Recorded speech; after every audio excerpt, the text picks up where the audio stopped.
Alright, hello. The Devstream ended yesterday. I am recording this the next day, but I wanted to talk about this because this is something really big. The Devstream has me really excited as the next update seems to have a lot of content along with the new Coda system, so that is really good. Sadly, not anything new from missions, but there is still quite a lot to be given.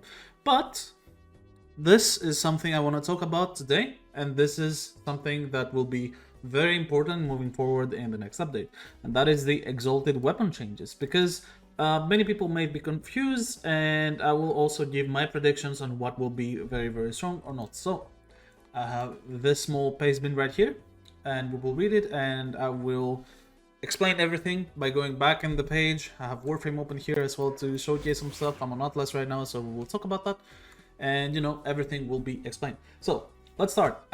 Exalted and pseudo-exalted weapons rework. This includes all the weapons.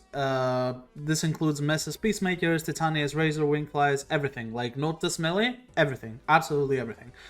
And this is very good because finally there is no more dumb Riven requirements. Before, in order to have maxed every single pseudo-exalted melee weapon, you would need like 5 different Rivens, 4 to 5 different Rivens, and it would be 1 for each exalted weapon.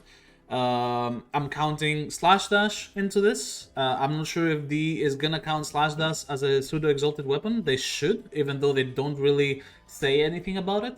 So I'm not gonna touch onto it because there is nothing about Slash Dash in this at all. As you can see, if I go down, the pseudo-exalted weapons are on Atlas, Gara, Khora, and Ash. Nothing about Excalibur, which is very weird because Excalibur's Slash Dash is also a pseudo-exalted weapon, just like the rest. Not sure.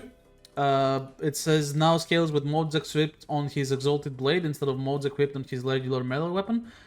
I mean, it does. The only issue with this is that it won't take from the new combo counter, which is really sad. And I'm gonna showcase what I mean with that. But let's go about the new changes. So now they're separately modable. They can use any mode and any arcanes, and this includes primary and secondary exalted weapons, as I said, and it also gives them an extra slot. So right now, if I go to Mesa, for example. Right now, Mesa, on the regulators, she has these mod slots. No Excellence mode. Normally, on your secondary weapons, you also have this Excellence slot where you can equip these modes right here. Some of them do quite a lot if you have something like Titania, for example. For a deal right here, I don't know, you could use Suppress, I guess, if you want to be funny, but there is not really much to help Mesa out, for example, but this is still useful for something like Titania and maybe some other frames, maybe the new frame as well, because, he has the flamethrower, so you can use projectile speed, for example, on the flamethrower and increase its range, so that would be pretty good. Regardless, that is still something that is happening. Now, Pseudo-Exalteds will have a combo similar to Atlas's one, which benefits from modes like Blood Rush, Ripping Wounds, and Combo Duration. This is the biggest one in my opinion, and if we go down here, here it is. Ability combo counter changes. Since Blades from Landslide, Sutterlass, and Wicklow are no channeled exalted melee weapons, we have devised a new ability combo system specific to these weapons based off of Atlas' existing combo mechanic. Recasting the respective abilities within 1 second of the previous cast will grant you 20 combo points, which will increase the combo multiplier by 1x. Now, I know what you're thinking. 1 second is way too low, but wait, it's not actually 1 second. This changes right here. Mods like Blood Rush, Whipping Wounds, and Body Count, as well as focused abilities like Naramon's Power Spike, now work with this new system. This means that the Dexterity Arcanes, the mod of Body Count, and some other things will increase this combo, and it will help you keep it up. And not only this is where the huge part comes in. It increases the combo cap from 4x to 12x. This means that at the end of the day, when you reach 12x, your combo will do 12 times the damage instead of 3.75 times the damage that it used to be before. Before, when you reach the 12x combo multiplier, you were able to do 3.75 times the damage. Now, this has been increased to 12 times the damage. It is a huge increase. And because of this, there has been some changes overall to each of the pseudo exalted ability, but we will talk about that. But this is huge. This makes all of these abilities very, very strong. So, you know, as we said, this combo gives a damage of 12x instead of 3.75x, which is a huge buff. And the other change that is really important is that Baruuk and Excalibur can now gain combo from the energy waves of their exalted weapons. So, for example, if I use Baruuk here and I spawn some regular enemies so I can use my 4.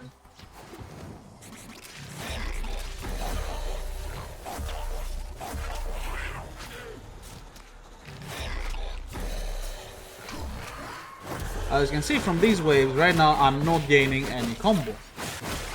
I can still red crit, but there is no combo counter to be had on the down. But if I go and melee this guy, now you see I gain 1, 2, 3, 4, whatever, and it just goes up.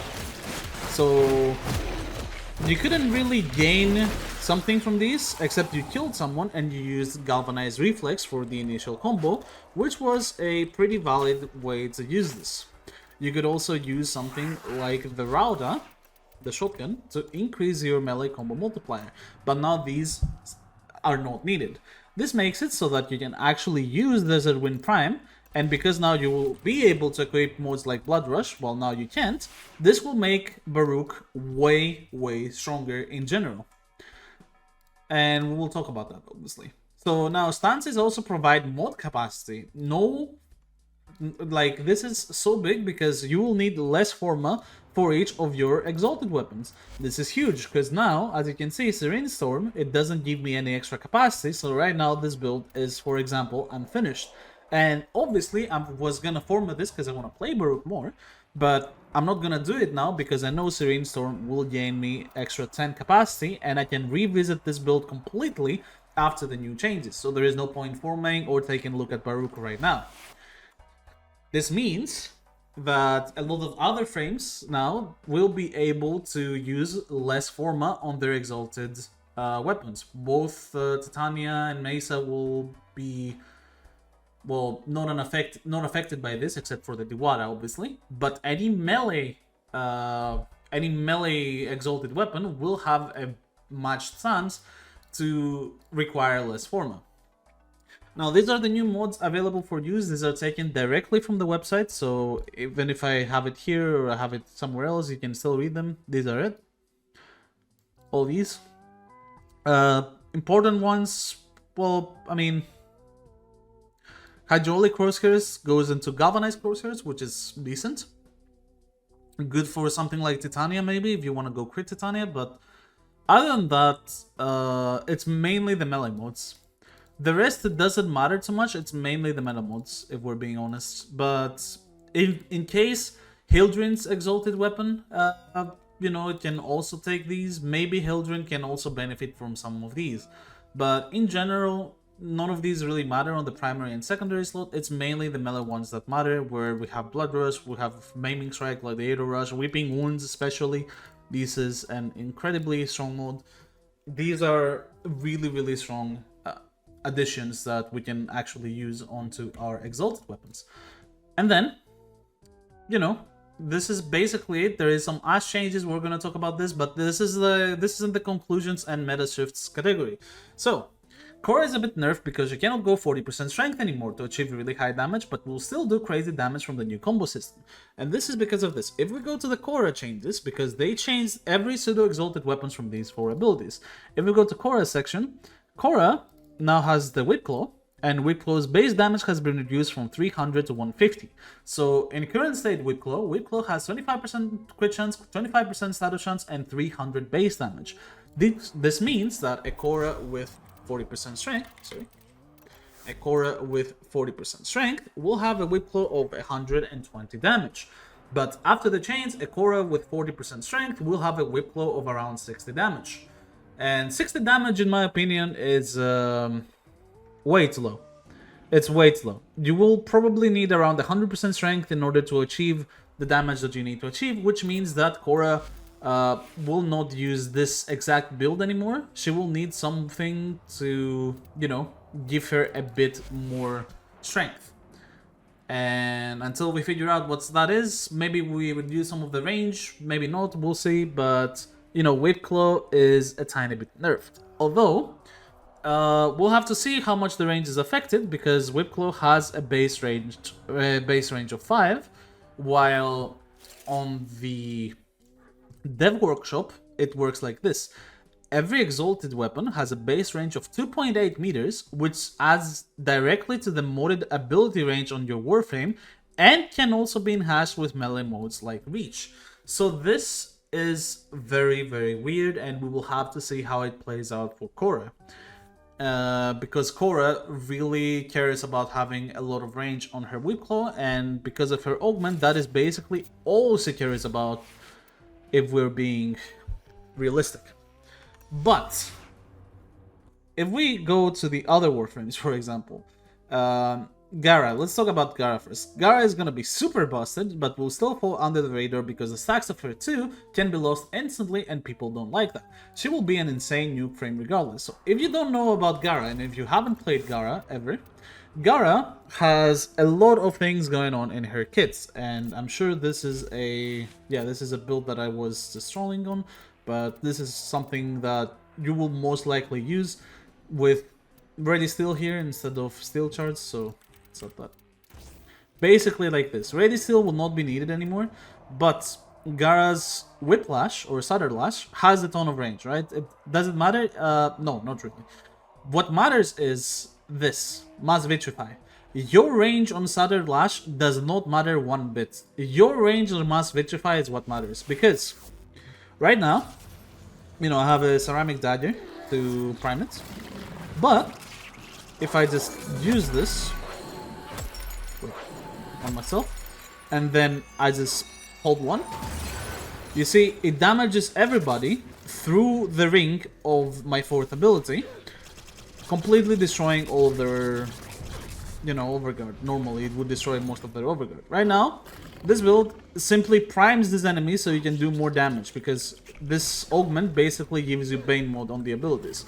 After the changes, Gara will be able to directly mod Shattered Lash, which means that your 4th ability will be able to do insane amounts of damage to everyone around you, and it has a radius of 35 meters explosion.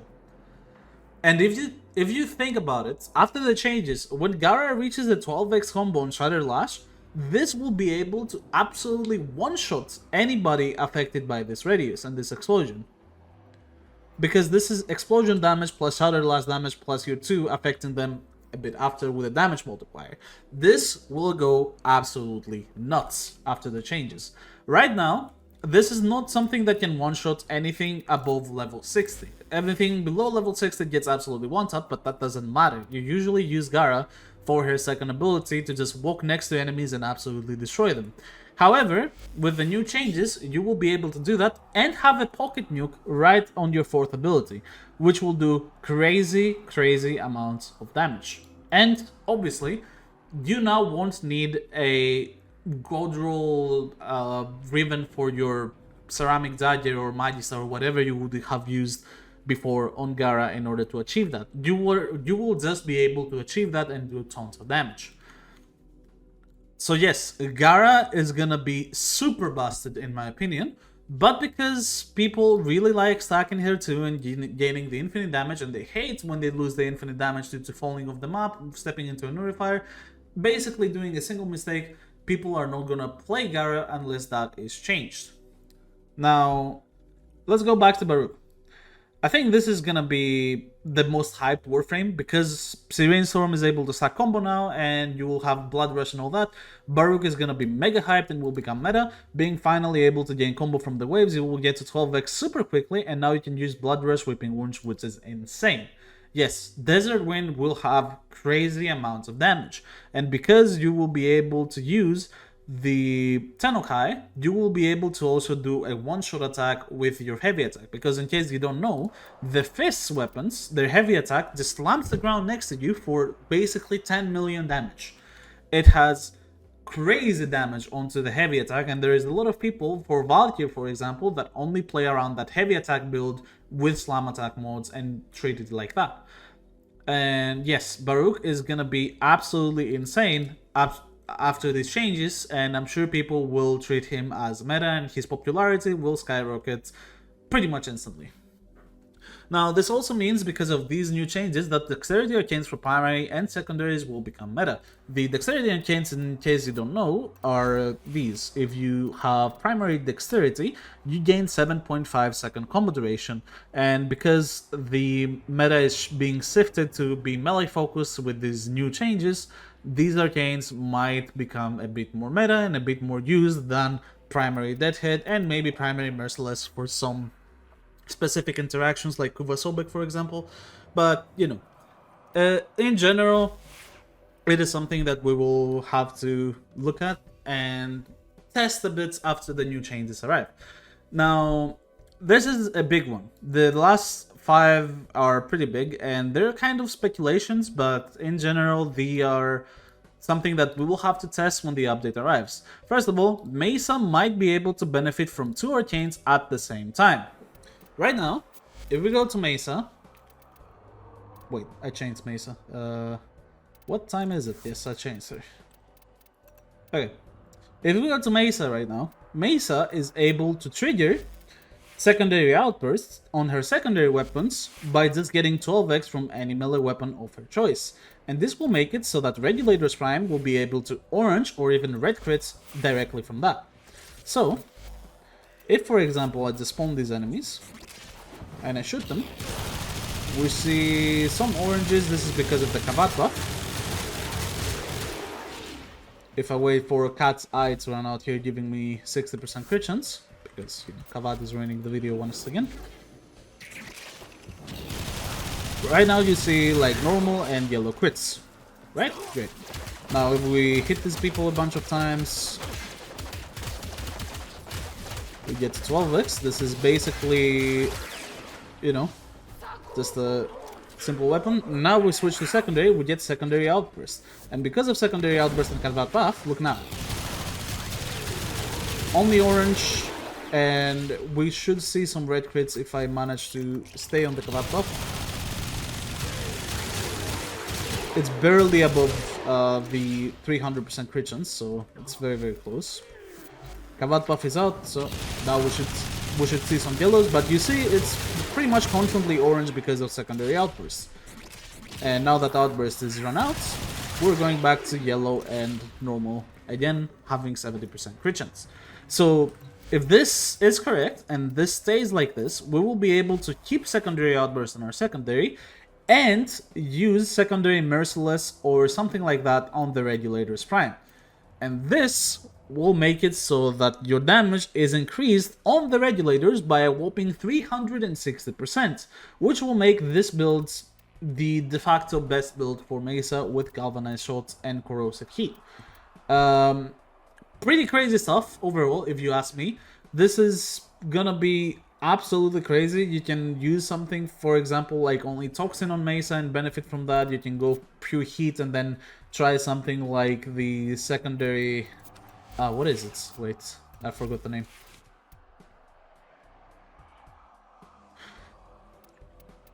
Is it Cascadia Flare? No. Yes, it is Cascadia Flare. This thing. For example, you could go only Heat and try this thing. You have some type of, experimentation. Cascadia Accuracy, I don't think it's something I will use because it's on weak point hits. And I don't know if Mesa can apply on weak point hits. Overcharge is something a bit more desirable, maybe. Especially if you're running on a squad that you have a Hildren, for example, or a Harrow, you can easily do that. Enervate is not something I would suggest, but in general, I think, Merciless is right where it's at. Increasing the base damage of Regulators by 360%, while also abusing Outburst, will be something that will make Mesa a very, very strong Warframe, even for higher level content. That before, if you went above level 1000 with Mesa, your Regulators started kind of falling off and killing people less quickly. Now this won't happen anymore, so that's great. And that's what I explained here, but we are You know, we will have to wait and see if it works that way. Hopefully it does. I mean, I don't see why it wouldn't work this way, but hopefully it does. This is speculation, obviously. Now, Titania will be bugged. I'm 100% sure of this, but extremely overpowered even after bug fixes. So what do I mean by Titania that, you know, she will be bugged? Titania has been notoriously buggy, being able to start arcanes, mods, and other things in the past, since it's the only Warframe with 3 exalted weapons: Dexpixia, Diwara, and the Razorflies. I wanted to make a build, or not a build, I wanted to make a video about Razorflies and how incredibly strong they are, because I'm gonna be real, Razorflies are a bit ridiculous. And this is 100% a Razorfly build right now that I will need to fix to add sealed recharge modes. But I waited for these changes before applying any other format to my Titania, so I can be ready for the new Diwara and Razorfly. So in case you don't know, at the moment, modding Diwara is directly modding your Razorflies. And modding Diwara as crit condition overload, because Razorflies have crits, they have good damage, but they have 0% status chance, and they have multiplicative CO from condition overload, they can deal some crazy damage. So if, for example, I put Prime Smite Grunier over here, that I can't because I don't have format. Okay, we put normal Smite Grunier, it doesn't matter. There, normal one. It doesn't matter. I'll take a Cedo, okay? I have a Primer Cedo here. Now look, I will just shoot this Primer Cedo, then switch to Razorflies and add Nourish. And look at the damage of the Razorflies. We see 2 million on some poor soul, 800k. This guy's no prime, so he takes pretty much 0, but the moment I shoot him a bit, you know, he starts getting one-tapped as well. It's all pretty interesting. And, you know, obviously the multiplicative CO on the Razorflies is what makes them extremely broken. And yeah, it is something that we will have to wait and see. But Razorflies and Titania in general is very notoriously buggy. And what I mean by this is that, for example, not too long ago, Titania was able to apply melee influence to her regulators, giving her melee influence on a fully automatic pistol with high status chance. This would be able to wipe the entirety of your simulacrum in pretty much one shot, as if you were using a heavy attack on a melee influence melee weapon. Because if you don't know, Dexpixia is probably one of the highest base damage exalted weapons in the entire game. They do extreme damage per shot, and they are semi-automatic at the cost of you being able, or having to aim rather, and them being very low on magazine. But in general, these pistols are absolutely crazy, and if D isn't really careful with Titania, we will see some pretty interesting bugs, because we will be able to put arcanes on both the Dexpixia Prime and the Diwara. Now, will Titania be more popular because of this? I don't think so, but if she becomes extremely broken, then yes, she will probably become a bit more popular from this. We'll have to wait and see, as always. Now, we have a bit more. Also, just realized the microphone volume was low. God damn it. 20 minutes into the fucking recording. Okay. Ash's Bladestone makes a return as a DPS ability able to do millions of damage in guaranteed slash procs. Welcome back 2017, Ash. You know, if you were a player back in 2017, we all played that one shorty on a public squad where we had Radiation's Hazard and our teammates, well, one shorty us, basically. For lack of a better word, your teammate playing Ash would one-shot you. He would legit just cut your throat immediately and you would die. But, you know, generally Ash changes are looking super good, and his 2 will finally feel nice, and playing Ash Fatal Teleport Smoke Shadow and focusing on mercy kills is a really niche interaction that could make him invisible forever, which is really good. On high-level missions, there is so many Xmas enemies that you will go for mercy kills. If you go for level cap on Ash and you focus on mercy kills, you are able to do this. And what I mean by this is this thing. So, smoke screen duration increased from 8 to 12 seconds. You know, Shuriken, you have 5 Shurikens now, so you can do finally multiple armor strips at the same time, which is really good. Base damage doesn't really matter. But this Fatal Teleport augment is now a part of a teleport and automatically performs finisher on casts with a 200% finisher bonus. So you don't need Fatal Teleport for your 3 to actually do the finisher when you teleport to someone, which is really good. However, if you use Fatal Teleport, which is now Quicken Teleport, executing a target will give you parkour velocity, which is cool. But now it says finisher kills performed by Ash will extend Smokescreen's duration. It doesn't say by how much, but it just says extend. However, mercy kills will reset the Smokescreen duration. So if you are on a high level missions, the mission will be filled with Eximus enemies. You just focus these Eximus enemies and you do a finisher on them, or you do a mercy kill on them from 80% of their HP, which is first of all probably faster than using most of your weapons, and second of all will reset your smoke screen duration. Now hopefully this will also tie into the smoke shadow duration and the augment being reset as well, but we'll have to wait and see that as well. I'm just hoping that they don't fuck it up, because smoke shadow and fatal and quicken teleport, not fatal teleport anymore, will be something that it could be very, very nice to use on high-level Ash missions, and Ash might be back as a Warframe, not completely overpowered, except Bladestorm becomes an absolute powerhouse. We'll have to wait and see about this, because they added status chance to Bladestorm. Bladestorm couldn't do crit chance or status chances before. Now it has a 1.0 and 5% crit, which, you know, you may say this doesn't matter, and it really doesn't for the most part, but this one, this status chance of 5% is very interesting, because now, in case you mod Bladestorm, for example, for viral, and you get a viral slash proc at the same time, that could be very, very broken. That could be something that we will have to take a look at. It's very interesting. It's very interesting. You know, it's also faster, Bladestorm in general. Ash changes look very interesting. Some person below here, I don't know if you've read this, this is a huge thread of more proposed Ash changes that look really, really nice and make Smokescreen and the Shuriken an actual ability. But in general, Ash changes are looking pretty solid. And I like that he's finally getting some love, because he needed it. Last but not least, Atlas. Atlas apparently gets a huge range buff from these changes. This is what we were talking about. Where is it? Where was it? Was it up here? No, it was down here. Yes. These 4 new Exalted weapons will have a base range of 2.8 meters, which adds directly to the mobility range of your Warframe. It can also be enhanced with melee modes like Reach.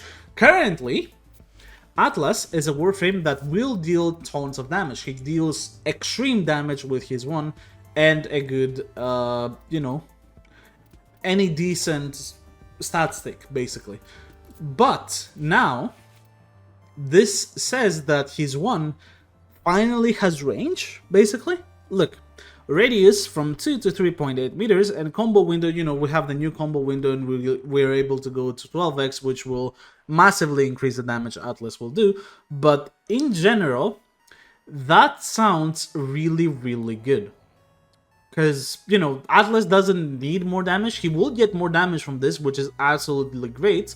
But also, this fixes his main and most important flaw, his range. His first ability range is absolutely dog water. Even with high range, you're not able to go above 5.2 meters, which is terrible. It is genuinely terrible. So, you know, having this and being able to be a very tanky Warframe, you're basically unkillable on Atlas if you're spamming 1, because your 1 makes you invincible. So as long as you're able to do this and just, you know, keep at it, this basically means that Ash is now an absolute powerhouse. Because look, his damage is actually pretty decent, but, you know, I cannot target these enemies anymore because they're, like, out of my range.